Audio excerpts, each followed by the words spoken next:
비둘기 백시종. 눈을 떴다. 붉었다. 머리가 묵지루했다. 손마디가 찌르르했다. 나는 뒤로 묶인 손을 풀려고 안간힘을 썼다. 막무가내였다. 좀 더 정신을 차려야겠다고 생각했다. 머리가 흔들렸다. 꿀렁꿀렁 울렸다. 그와 함께 차디찬 습기가 스쳐갔다. 휑했다. 텅텅 비어가는 것 같았다. 내가 여직 살아있구나. 내가 죽지 않았구나 하는 생각이 그렇게 비어가는 머릿속을 솟구쳐 나왔다. 도시 알 수 없는 일이다. 그렇다. 나는 조금 전에 총살을 당했다. 내 옆에는 곰새와 떡부리가 있었다. 곰새와 떡부리뿐만 아니다. 성칠이, 가천골 김생원, 동해리 강씨, 덕분에 머슴 등이 마른 배춧잎처럼 한꺼번에 엮여 있었던 것이다. 한결같이 두 팔을 뒤로 내맡기고 밧줄 신세를 지고 있었다. 그렇다면 나는 붉기만한 시야를 옆으로 비웠다. 희끄무레했다. 순간 혹한 비린내가 코를 쏘았다. 아니, 그 내음은 눈을 떴을 때부터 의식하고 있었는지도 모른다. 한데 내가 살아있다는 사실에 너무나 어안이 벙벙해서 잠시 비린내를 잊은 것이다. 시야가 차차 맑아졌다. 떡불이었다. 입꼬리에 아직 응고되지 않은 피가 지르르 흘러내렸다. 그것은 여러 줄기의 시냇물을 이루면서 턱으로, 목줄기로, 마침내는 가천골 김생원의 반질한 대머리에까지 침범하고 있었다. 모두가 그랬다. 죽은 것이다. 끈적끈적했다. 나는 조용하게 핏덩어리가 덮여있는 다리를 움직였다. 마찬가지였다. 가슴을 내밀었다. 숨을 들이쉬었다. 눈을 감았다. 내가 어떻게 살아있을까? 분명 나는 아까 키가 전봇대 같은 실모자가 쏜 총에 맞았다. 탕! 소리가 나고 나는 마지막으로 저쪽 곰보바위 밑에 서 있던 덕호를 바라보았던 것이다. 덕호는 웃고 있었다. 이젠 자기가 금순이를 독차지하게 되었다는 만족감이 확대된 웃음발이었다. 그 웃음발 위로 징그러운 눈이 타고 있었다. 무엇인가 녹일 듯한 쇳부연 눈길. 한데 나는 살아있다. 상처 하나 없다. 기가 막힐 일이다. 믿어지지 않았다. 그러나 부정할 수 없는 사실이다. 밧줄에 엮인 14사람 중에 단 하나의 나. 나는 눈앞의 불똥이 흔들리지 않게 눈을 떴다. 물먹인 솜 같은 무게가 눈두덩을 누르고 있었다. 고개를 들었다. 단번에 개펄이 눈에 들어왔다. 흰 머리띠 같은 지평선이 오죽도 너머로 쭉 사지를 뻗은 채 누워 있었다. 그 위로 별나게 붉은 북새가 훨훨 붙어갔다. 핏빛이었다. 나는 그러한 빛발을 눈두덩에 의식하며 고개를 떨구었다. 비린내는 더했다. 일어서야겠다고 생각했다. 몸을 꿈틀했다. 다리에 힘을 주었다. 뻐근했다. 묶여있는 밧줄이 팔목을 갈갔다. 그 힘으로 이쪽 저쪽에서 시체들이 딸려왔다. 나는 도로 털썩 주저앉고 말았다. 밧줄을 끊지 않고는 일어설 수도 누울 수도 없다. 한동안 멍청이 앉아 있었다. 시체를 덮은 핏물과 함께 또 하나의 그늘이 덮여왔다. 골짜구니 위로 우뚝 솟은 구름산 그늘이었다. 그것은 둔덕과 도로와 개펄과 내가 거꾸러져 있는 이 골짜구니를 서서히 먹어오는 것이었다. 유별나게 호미패고 깊은 곳이라 용이 승천한 자리, 이무기가 숨어 사는 자리라고 하여 위로 지나가는 사람마다 돌을 한 개씩 던져넣곤 하는 골짜구니다. 그래서 날이 조금만 어두워도 인적은 찾아볼 수 없을 만큼 한적해져 버리곤 했다.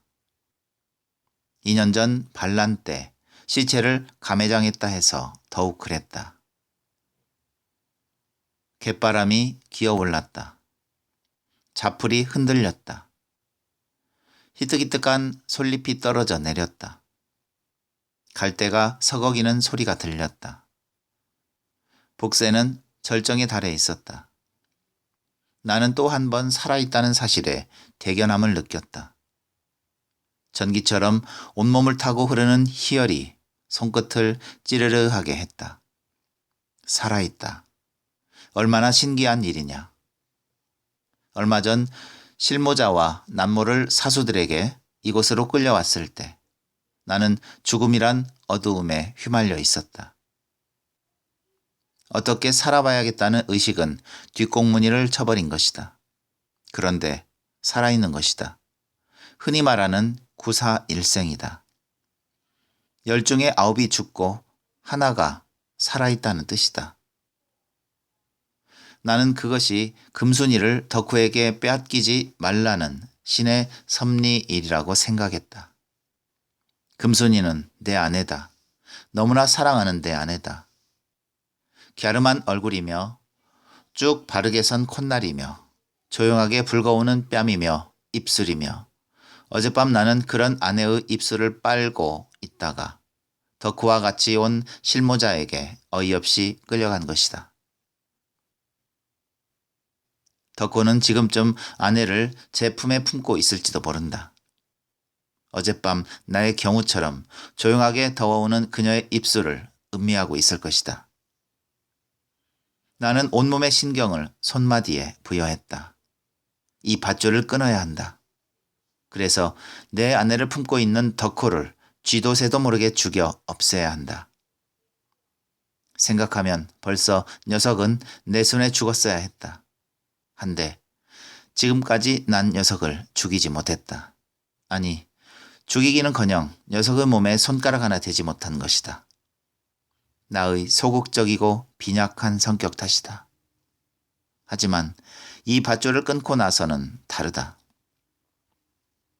나는 입술을 깨문과 동시에 내 팔을 비벼댔다. 팔목이 쓰렸다. 고개를 뒤로 젖혔다. 밧줄을 이빨로 물어 끊을 생각이었다. 하나, 곰새의 피에 범벅이 된 어깨뿐 나의 팔목은 보이지 않았다. 벌떡 일어섰다. 꿈틀거렸다.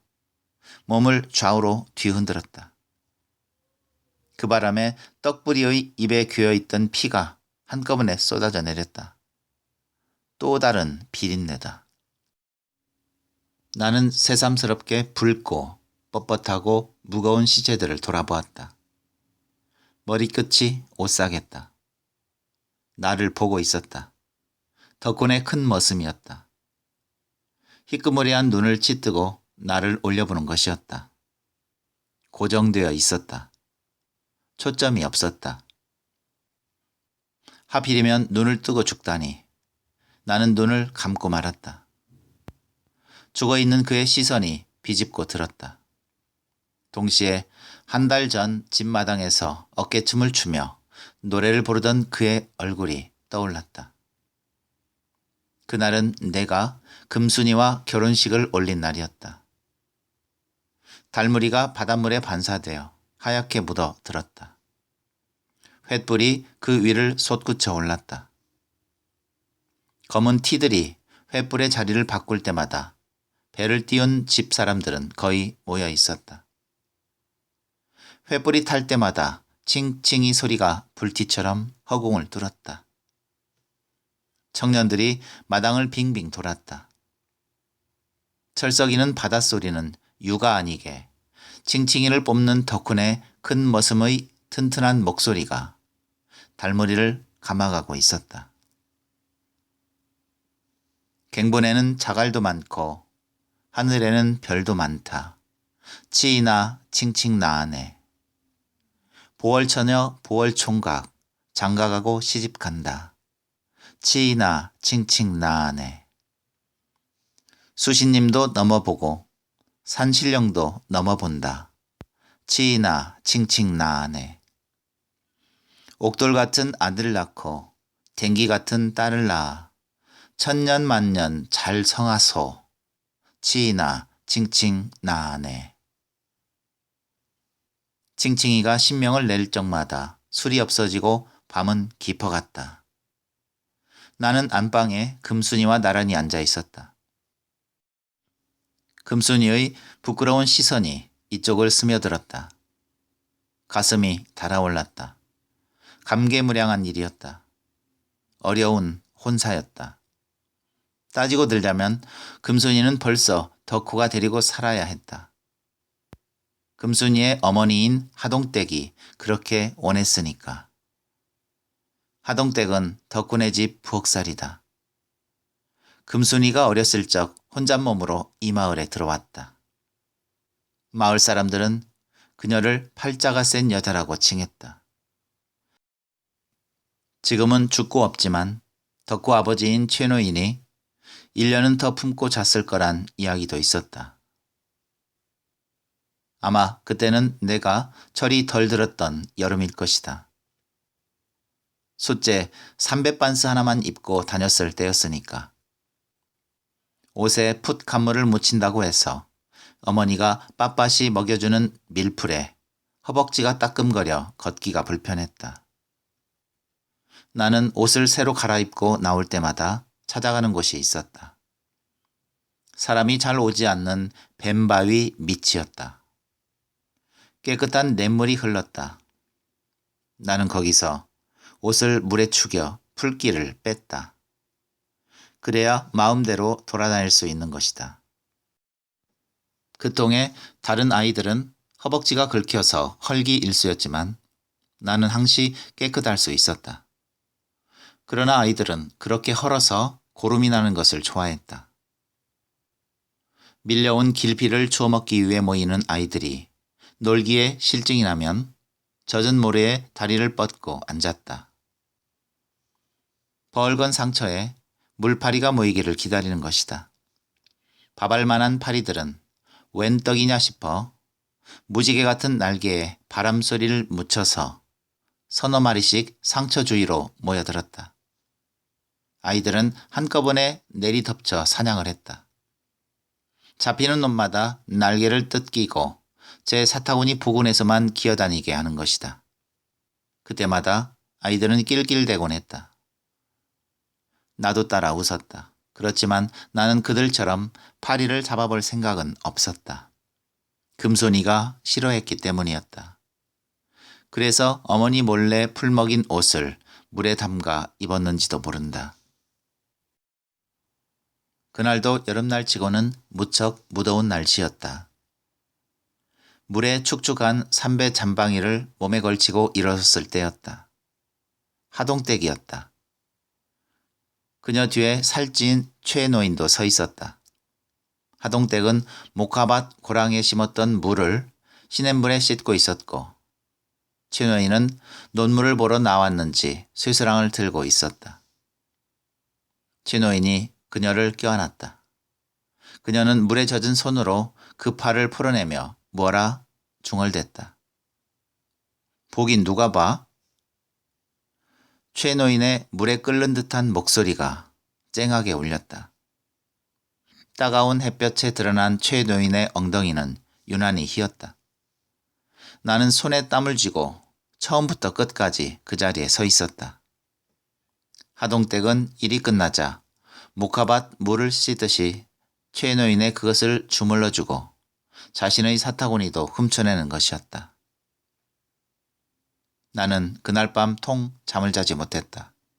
기묘한 그림이 눈앞을 막고 있었다. 물새처럼 꿈틀거리던 최노인의 흰 엉덩이. 그것을 더욱 기묘하게 만들던 빛나는 햇발. 나는 왜 그따위 일 때문에 잠을 자지 못했을까? 그것이 어린 나에게 어떠한 충격을 주었던 것일까? 왜 그러한 일을 남에게 알리는 걸 무서워했을까? 정말 나는 아무에게도 그 사실을 말하지 않았다. 심지어는 하동댁 딸인 금순이에게도 눈치를 안 보였으니까. 그녀는 나와 한 반이었다. 물론 덕호도 같은 반이었다. 학교는 십리길이 좋게 넘었다. 그것도 마을에서 학교를 다니는 아이들이 나와 덕호, 금순이 그렇게 딱 셋밖에 없었기 때문에 날마다 다니는 길이지만 왜 그런지 적적하기만 했다. 마을에서 한 마장쯤은 솔밭길이었고 그 다음은 벼랑 옆을 끼고 내놓은 바윗길이었다. 나와 금순이는 우리들이 수십 길이나 되는 벼랑을 지날 때마다 무서워 손을 맞잡곤 했다. 금순이가 먼저 잡았다. 그러나 덕구만은 달랐다. 그 벼랑길이 위험하다 해서 항시 집 큰머슴의 등에 엎여 다녔다. 어떤 때는 최노인이 손수 따라 나와서 큰머슴을 향해 당부를 몇 번이나 할 정도였다. 늦게 본 자식이어서 혹은 대를 이을 외아들이어서 그러느라고 했지만 마을 사람 누구나 귀한 자식일수록 그렇게 키우는 법이 아니라고 했다. 안개가 낀 봄날 아침은 온통 솔잎마다 흰 물투성이었다. 그것은 습기 찬 갯바람과 우리들의 머리카락, 입술, 볼 할 것 없이 매만지며 묻어올랐다. 유난히 키가 큰 머슴이 덕호를 업고 안개 속을 헤쳐가면 나와 금순이는 젠걸음으로 그 뒤를 쫓느라고 연필 소리를 딸랑딸랑 냈다. 그러다가 보면 구슬땀이 맺히기가 일쑤였다. 그녀의 이마 위에 맺힌 땀은 벼랑 끝에 사는 산 비둘기의 연초록 눈알을 연상케 했다. 산 비둘기는 무더기진 개나리꽃 더미 속 바위 구멍에서 살았다. 우리가 그곳을 지날 때마다 비둘기는 개나리 꽃잎을 떨구며 푸드득 푸드득 날아가곤 했다. 산 비둘기가 벼랑 밑을 돌고 갯섬 쪽으로 날면 금순이는 그것을 바라보기 위해 한참씩 걸음을 멈췄다. 나는 그녀의 이마 위의 구슬땀과 날아가는 산비둘기를 번갈아 보며 언젠가는 그것을 잡아주리라는 속다짐을 하는 것이었다. 하지만 나는 남다른 소심증 때문에 쉬 그 벼랑 밑 산비둘기를 사로잡지 못했다. 까마득히 넘실거리며 벼랑을 때리는 우렁찬 파도 소리가 나의 그런 소심증을 오랫동안 잡아매어 두었던 것이다. 그러나 나는 곧 그 소심증을 버리지 않으면 안 되었다. 내가 보름 가까이 앓았던 감기 때문에 학교를 나가지 못하게 되자 자연히 덕후와 금순이만 나란히 다니게 되었다. 아마 그때가 6학년 가을이었을 것이다. 머슴의 등에 엎여 다니던 덕후가 창피하다고 제 발로 걸어 다니던 때였으니까. 녀석은 눈깔 사탕이며 제사 때 쓰는 과자를 책보자기에 싸가지고 다니며 금순이 손에 쥐어주곤 했다. 나는 모른 채 했다. 그녀는 나의 눈치를 살피면서 곧잘 받아먹었다. 나는 그녀의 큼직하게 솟아오른 볼을 옆 눈길로 돌아보곤 했는데 그녀는 항시 단맛에 녹아 기쁜 얼굴이었다. 그녀가 그것을 좋아하는 게 얄밉기도 했지만 한편으로는 나도 저처럼 그녀를 기쁘게 할 수는 없을까 하고 눈깔 사탕의 출현이 있었던 날부터 골똘히 생각하는 것이었다. 그러나 덕후처럼 사탕을 사줄 수는 없었다. 덕후네 집 돛배를 세내어 생계를 유지하는 아버지에게 사친 회비 외의 돈을 얻는다는 것은 상상할 수도 없는 일이었기 때문이었다. 그러다가 나는 기가 막힌 묘안을 생각해내었다. 그 산비둘기를 잡아주자. 아마 그까짓 눈깔 사탕 10개보다 훨씬 기뻐하리라. 나는 이튿날 밥도 먹는 둥 마는 둥 하고 학교로 갔다. 구름이 유달리 많았다. 벼랑 밑은 예보다 파도가 심했다. 학교에서 돌아올 때는 희끄무레하게 내리누르는 하늘이 비라도 한 줄금 할 기세였다. 개바람이 불었다. 길섭의 만발에서 한창인 갈꽃이 바다 쪽으로 풀어지고 있었다. 나는 그 꽃띠가 묻어있는 금순이의 머리를 보며 비둘기를 잡아주겠노라고 했다. 그녀는 위험하다고 싫다고 했다. 덕호는 아무 말 없이 나를 지켜보았다. 내까짓게 무슨 재주로 벼랑을 내려가겠느냐는 눈이었다. 비웃음이 묻어 있었다. 그것은 순식간에 나의 온몸으로 번져 들었다. 좋다.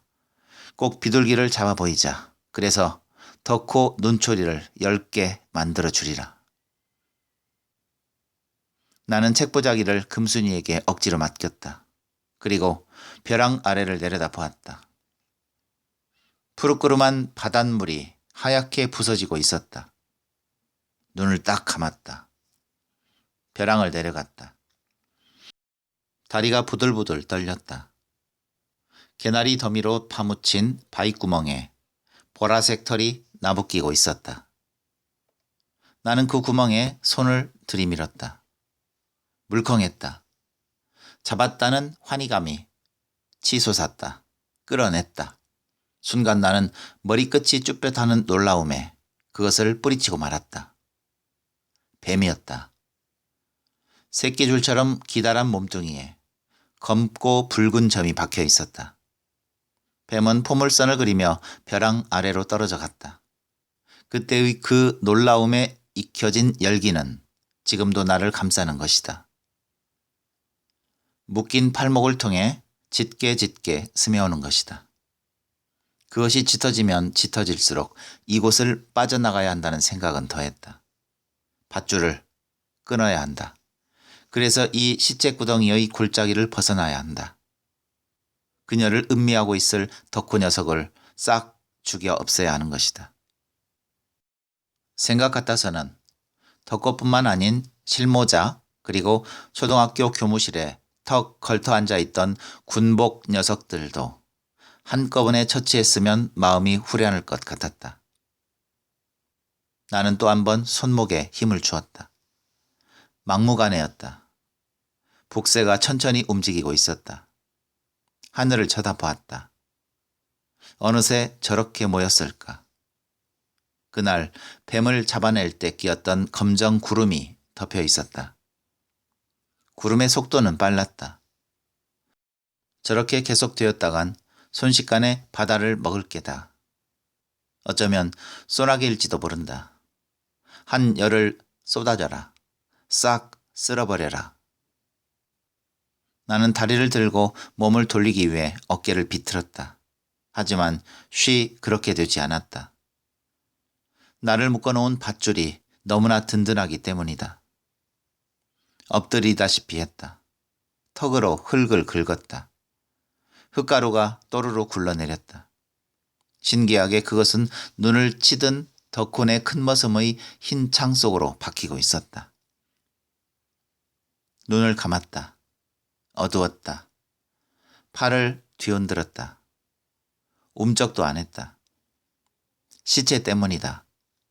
눈에 흙가루가 박히는 줄도 모르고 잠든 시체들 때문인 것이다. 왜 저들은 죽었어야 했을까? 죽었어야 할 이유는 무엇일까? 한데 또 나는 왜 이렇게 살아있는 것일까? 왜 이처럼 괴로움을 당해야 하는 것인가? 나는 지금 시체들과 같이 묶여 있다. 그래서 이 음흉한 골짜구니를 벗어나지 못한다. 그렇다면 그러한 나와 시체들과 다른 점이 무엇일까? 아니 어쩌면 나는 지금 죽어 있는지도 모른다. 죽은 거나 다름없는 것이다. 나는 살아있다는 실감에 다시 한번 확인을 안 해볼 수가 없었다. 목을 흔들어 보기도 하고 입을 벌려보기도 하고 심호흡을 해보기도 하는 것이었다. 내가 덕후와 같이 찾아온 실모자에게 끌려 학교 마당에 갔을 때도 나는 긴 심호흡을 했었다. 지금의 훅한 비린내 대신에 분간할 수 없는 싸늘한 위협이 코로 스며들었다. 유별나게 목이 말라 있었다. 나는 실모자에게 물을 청했다. 입 닥쳐 이 새끼야. 너희들 같은 반동분자들 때문에 우리는 끼니도 못 찾아먹는단 말이야. 나는 어이가 없어 입을 다물고 말았다. 내가 초치를 하여 윤을 내고 나던 교실 바닥에 나는 무릎을 꿇고 앉아 있었다. 정강이에 통증이 짜르르 전해진다. 심한 고문을 당한 탓이리라.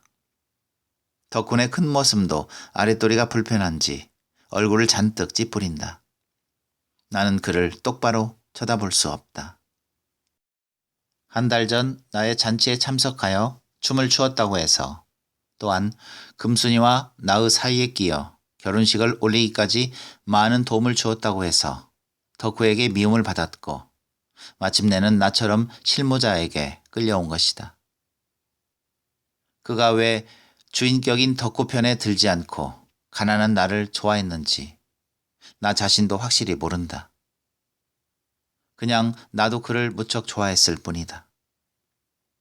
옛날 덕후를 학교까지 업어 나르다가 다리를 다친 뒤로는 덕훈의 집 잔일만 봐오며 나이를 먹은 사람이다. 헌데 어이없게도 나는 그와 또 다른 사람들과 함께 묶인 것이다. 나에게는 한마디 질문도 없었다. 몇 번 덕후가 군복들과 수군거리고 갔을 따름이다. 실로 어처구니가 없었다. 나는 왜 묶는 거요? 하고 실모자를 정면으로 쏘았다. 입 닥쳐 새끼. 지서를 지을 때 돌을 주워 나른 게 바로 너란 말이야. 나는 또다시 아무 말도 못하고 말았다. 사실 그때 제일 열을 내고 돌아다닌 건 오히려 덕후 쪽이다. 값비싼 돼지를 잡아 순경들의 환심을 독차지하지 않았던가. 나는 웃었다. 까짓 돌을 좀 주워 날랐다는 이유로 총살이라니. 좋다. 너희들 마음대로 해라. 마음껏 금순이를 주물러라. 나는 태연했다. 너무도 급박한 일에 당면했을 때 떠오르는 감당 못할 자의식이 나를 그렇게 밧줄처럼 묶어두었던 것이다. 허나 지금은 다르다. 나는 신기하게 살아있다. 그래서 비린내를 맡을 뿐 아니라 파도소리와 복새와 하늘을 먹어오는 구름을 올려다볼 수 있는 것이다. 밧줄을 풀자. 이 골짜구니를 벗어나자. 몇 번이나 그런 소리를 중얼거리며 있는 힘을 다해서 몸의 균형을 잡았다. 그리고 또다시 고개를 뒤로 젖혀서 밧줄을 찾았다.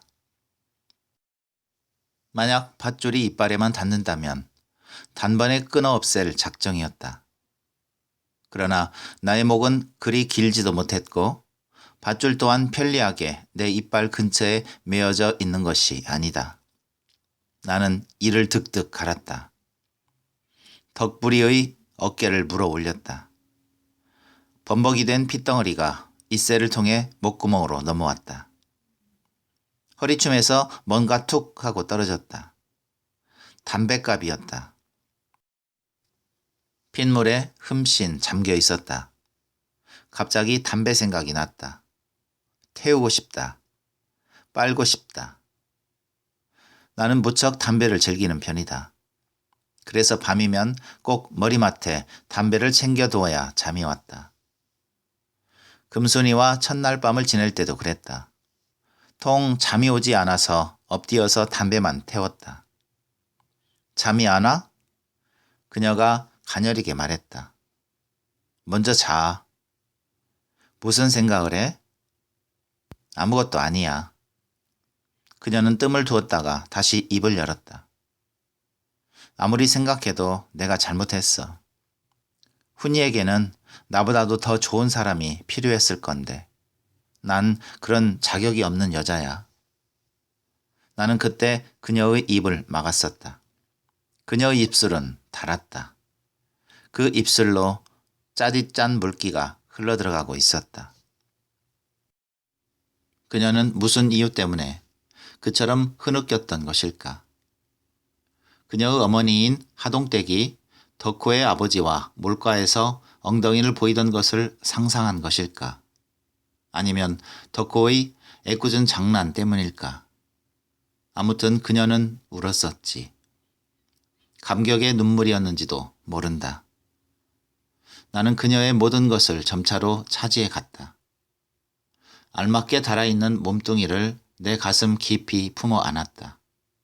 한데 이상했다. 왜 그런지 덕후의 장난이 눈앞을 가로막는 것이다.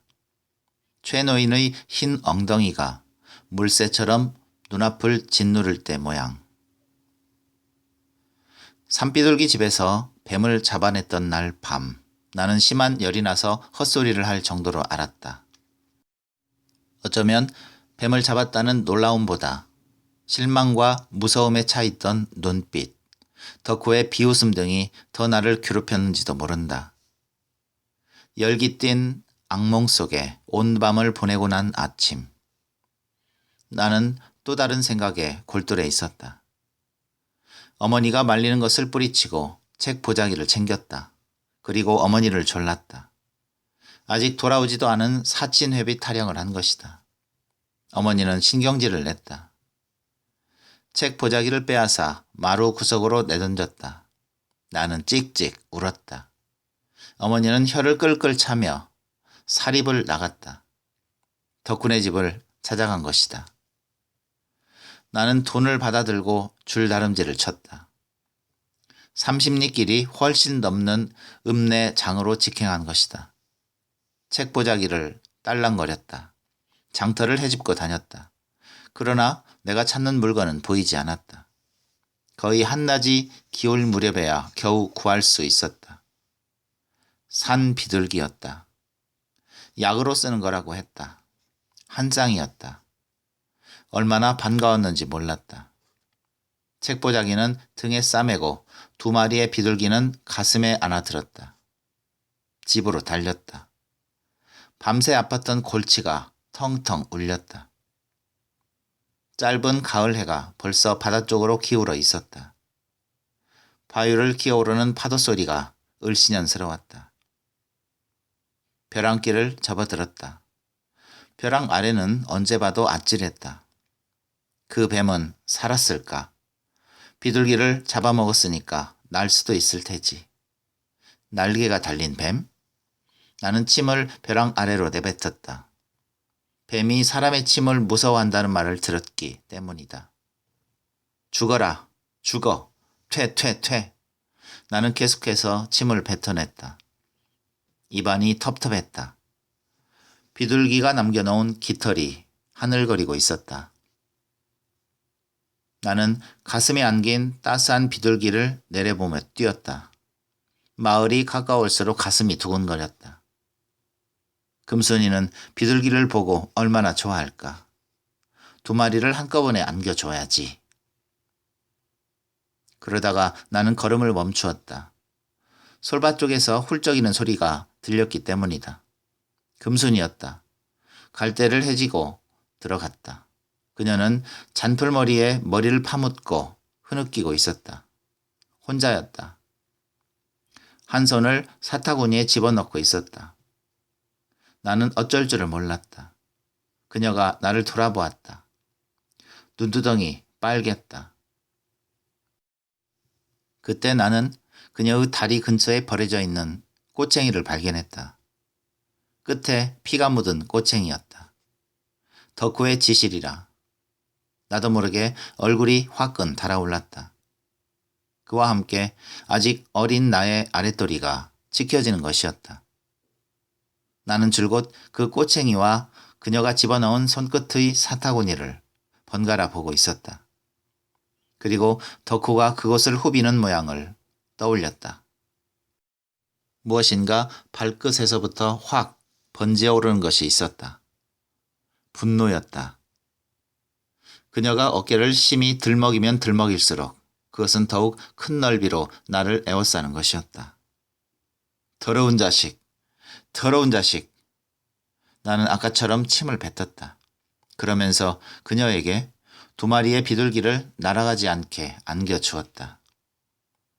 그녀는 나를 한번 올려보고 나서 아무 말 않고 나처럼 조심스럽게 그것을 안아들었다. 우리는 오랫동안 그곳에 앉아 있었다. 그 비둘기가 새끼를 쳤다. 금순이는 항시 웃으면서 비둘기 옆에서만 살았다.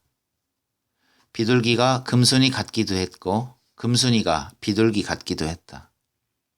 나도 옆에서 비둘기에게 모이를 주기도 하고 비둘기 집을 고쳐주기도 했다. 그러는 금순이와 나와 비둘기를 덕호가 좋아할 리 만무했다. 새끼가 새끼를 쳤을 무렵 7마리의 비둘기는 모두 전멸을 당하고 말았다. 나는 덕호와 맞붙어서 싸움을 했다. 그 바람에 아버지가 덕호네의 배를 내놓게 되었고 어머니도 예전처럼 그곳을 잘 드나들지 못하게 되었다. 덕호가 장가를 갔다. 16살 나던 해였다. 최 노인이 잘 아는 면장의 조카딸과 반강제 결혼을 시킨 것이다. 그 색시가 쫓겨난 것은 최 노인이 죽은 다음 해였다. 목이 마르다. 웬 갈증이 이렇게 갑자기 역습하고 드는 것일까? 딱딱하고 마른 침을 삼켜 넣었다. 목줄이 당겼다. 참, 담배도 피우고 싶었지. 이런 때 한 갭이 피어불면 묘한 방안이 떠오를 것 같았다. 아니다. 까지 담배 하나를 피운다고 해서 묶여있는 팔이 풀어지거나 이 골짜구니를 벗어나질 수는 없다. 그러면 어떻게 하자는 건가? 이렇게 묶여서 시체들 속에 오래오래 파묻혀 있어야 한단 말인가? 밤이 온다. 갈증이 심해진다. 그리고 허기증도 찾아올 것이다. 나는 마침내 쓰러진다. 죽는 것이다. 안 된다. 죽어서는 안 된다. 나는 살 수 있다. 그래서 다시 나의 아내인 금순이를 찾아야 한다. 그렇다. 나는 그녀를 갖기 위해 얼마나 몸부림쳐 왔는가. 나는 기어이 살아야 할 몸이다. 어쩌면 그것이 신의 섭리일지도 모른다. 그러기에 이렇게 살아있는 것이 아닌가. 차분하게 기다리는 거다. 당황하지 않는 것이다. 한데 뭘 기다리는 것일까? 나는 잠시 생각했다. 그렇지. 그녀를 기다리는 것이다. 나의 사랑하는 아내를. 철이 들고 나서 우리는 밤길을 자주 걸었었다. 바다를 끼고 누운 그 산비둘기가 살던 벼랑길과 솔밭길과 그리고 나가 거꾸러져 있는 이 골짜구니 윗길을 어떤 때는 나란히 어떤 때는 얼마쯤 떨어져서 걷곤 한 것이다. 달빛이 바다를 찍어내고 있었고 갯바람은 그녀의 치맛자락에 휘감기곤 했었다. 그녀의 어머니가 우리의 상면을 싫어했으므로 적당한 시간에 헤어져야 했다. 그동안 우리는 여러 가지 대화를 했다. 경우에 따라서는 산비둘기 이야기도 나왔는데 그것은 언제나 둘이 수십 마리를 한꺼번에 길러보자는 이야기로 끊기기 일쑤였다. 덕호가 색시를 쫓아내버린 이를 제일 반가워하는 사람은 그녀의 어머니였다. 술집 작분이 기생이니 하는 것에 한창 빠져 객지를 돌던 덕호가 돌아온 날 밤, 그녀의 어머니와 어떤 이야기가 있었고 그녀는 나의 가슴에 얼굴을 파묻고 울었다. 그날 밤도 나는 달빛이 그윽한 밤바다를 바라보며 비둘기 이야기를 한 것이다. 그리고 수십 마리를 함께 기르자는 약속을 몇 번이고 다짐한 것이었다. 그러한 그녀가 오늘 밤 이곳을 찾아올지도 모르는 것이다. 내가 여기 이렇게 죽음을 당했다는 소문을 들었으리라. 아니, 덕호가 그런 소문을 냈을 리 없다. 비굴한 수단으로 어쩌면 나를 들먹이기까지 그녀를 끌어안기 위해 열을 내고 있겠지. 풀어야지. 풀어야지. 나는 또다시 팔목을 비틀었다. 싸하게 밧줄이 감긴 근처가 쓰려왔다. 껍질이 벗겨지는 것일까? 벗겨지라지. 벗겨지라지. 골짜구니를 타고 오른 잔솔은 바람이 휘 울려댔다. 습기 찬 바람이다. 비를 묻힌 바람이다. 하늘은 시커멓게 어두워오고 있었다. 온통 검정 먹구름 투성이었다. 내리 누를 기세였다. 팔목이 쓰렸다. 피가 나는 모양이다. 어깨가 묵지루했다. 머리가 아팠다. 목이 마르다. 참, 담배도 태우고 싶다. 눈두덩이 무겁다. 눈을 감았다. 불똥이 튀었다. 반점이다. 방황했다. 비둘기의 깃털처럼, 뱀 몸뚱이처럼, 최노인의 흰 엉덩이처럼, 꼬챙이 끝에 묻힌 피처럼, 그리고 지금 나의 앞에 뻗어있는 피투성이 시체들의 분간할 수 없는 얼굴처럼. 그것들은 무수한 반점이 되어 나의 눈앞을 방황하는 것이다. 머리끝이 섬뜩했다. 빗방울이었다. 잔솔들이 후들거렸다. 알이 굵었다. 드디어 비는 내리기 시작한다. 삽시에 나의 머리칼을 타고 빗물이 흘러내렸다. 마구 쏟아져라. 한 열을 쏟아져라. 나는 얼굴을 하늘에 치켜들고 입을 벌렸다. 빗줄기가 입술을 때리며 스며들었다. 갈증만 더했다. 흠뻑 마시고 싶었다. 바다 위로 부서지는 파도 소리가 쏴 하고 지나갔다. 골짜구니로 물줄기가 흘러내렸다. 잔돌 구르는 소리가 났다. 나는 고개를 땅에 박고 괴는 물을 삼켰다. 흙물과 핏물이다. 좋다. 똥물이라도 마신다. 얼마든지 마신다. 물이 목을 축이고 뱃속이 무거워지자 한동안 나는 멍해지고 말았다. 힘이 쭉 빠지는 것이다. 맥이 풀렸다. 안달을 부렸다. 허나 비를 먹은 밧줄은 더 단단했다. 도저히 내 힘으로는 끊을 수 없다는 생각을 했다. 그렇다. 나는 왜 진작 그런 생각을 못했을까? 어쩌면 이 근방을 지나가는 사람이 있을지도 몰랐다. 고함을 지르자. 살려달라고 내 목청껏 설령 지나가는 사람이 없다손 치더라도 내 소리는 제 너머 동해리까지도 갈지 모른다. 누군가 횃불을 켜들고 찾아오겠지. 금방 어디서인지 크나큰 힘이 솟구쳐 오르는 것 같았다. 고함을 질렀다. 사람 살려. 나는 나의 목소리가 너무 크다고 생각했다. 혹 이 큰 나의 목소리가 덕구나 실모자의 귀에 들어갈지도 모르는 것이다. 금방 뛰어오리라. 이 새끼 더럽게 명도 긴 놈이군. 그리고 총구멍이 등을 찌르리라. 이번엔 실수 없는 정확한 사격을 가하리라. 나는 죽는다. 마지막이다. 이제까지 신에게 감사를 드리던 보람이 산산이 부서지는 것이다. 나는 더 이상 고함을 칠 엄두가 나지 않았다. 두 손마디가 끊어지더라도 자신이 풀고 일어서야 한다고 생각했다. 비는 점점 더 심해갔다. 막 퍼부었다. 아마 이 밧줄에 같이 묶여있는 시체들에게도 빗물은 스며들고 있을 것이다. 그리하여 이마의, 다리의, 눈두덩의, 배의 걸쭉한 피를 씻어낼 거다. 입을 벌린 것에는 피 대신 빗물이 한입 귤 것이다. 쏟아져라. 쏟아져라. 다 씻어내라. 덕후와 그녀도 이 빗소리를 듣고 있을 거다. 좋다. 어떠한 일이 있어도 나는 내 힘으로 이곳을 빠져나간다. 덕후 녀석을 그냥 단번에 싹 죽여 없앤다. 그리고 그녀와 배를 탄다.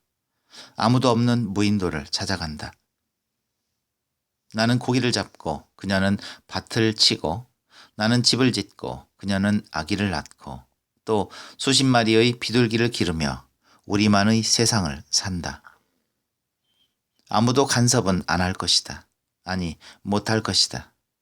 우리만의 세상에는 그런 것이 필요 없다. 칭칭이를 부르고 보름달이 부서지는 밤바다에 배를 띄우고 그녀랑 나랑 오래오래 살자. 오래오래 살자. 나는 들떠 있었다. 그리고 팔목을 비벼대고 있었다. 아픔을 감지하고 있었다. 물에 흠씬 빠져 있었다. 으스스 추웠다. 머리가 묵지루했다. 몸부림을 쳤다. 혼미했다. 반점이 눈앞을 가렸다. 바다를 바라보고 있었다. 비가 내리고 있었다. 그때 나는 들었다. 빗소리에 섞여 들려오는 색다른 소리를. 재빨리 그쪽으로 고개를 꺾었다. 귀를 기울였다. 가늘었다. 인기척이었다. 고개를 흔들었다. 그것을 더 확인하기 위해서다. 잔소를 스치는 바람 소리거나 비바람이 치는 이런 날 을에 생기게 마련인 막연한 환각의 소리가 아닌가 하고, 정말 그런 것이 아니라면 들릴 소리가 없다. 누가 이 소나기가 퍼붓는 어두운 골짜구니를 찾아온단 말인가. 또 어느 누가 내가 이렇게 죽지 않고 살아있다는 사실을 알 수 있단 말인가. 한데 색다른 소리는 들린다. 분명 인기척에 가까운 소리가 들려오는 것이다. 어쩌면 아내인지도 모른다. 덕후 녀석을 싹 죽여 없애고 내 시체를 찾아보기 위해 허둥지둥 뛰어오는 아내의 발소리. 나는 또 한 번 고함이라도 지를 듯이 온 전신에 불끈 힘을 주었다. 아내가 온다. 내 사랑하는 아내가 나를 찾아온다. 나는 이 밧줄에서 풀려난다. 나는 자유롭게 몸을 움직인다. 순간 나는 눈을 크게 불아렸다. 소름이 끼얹어 왔다. 저 소리는 아까의 내 고함을 듣고 오는 덕후와 실모자의 발소리일지도 모른다는 생각 때문이었다. 왜 나는 서둘러서 고함을 친 것일까? 조용히 아내를 기다리지 못하고. 고개를 휘저었다. 순식간에 묵지루한 머릿속은 희열과 두려움으로 범벅이 되어 꾹꾹 메어져 왔다. 손마디가 부르르 떨렸다. 빗물이 머리칼로, 눈두덩으로, 입술로 마구 후벼들었다. 골짜구니의 돌이 굴렀다. 눈을 꼭 감았다. 떴다.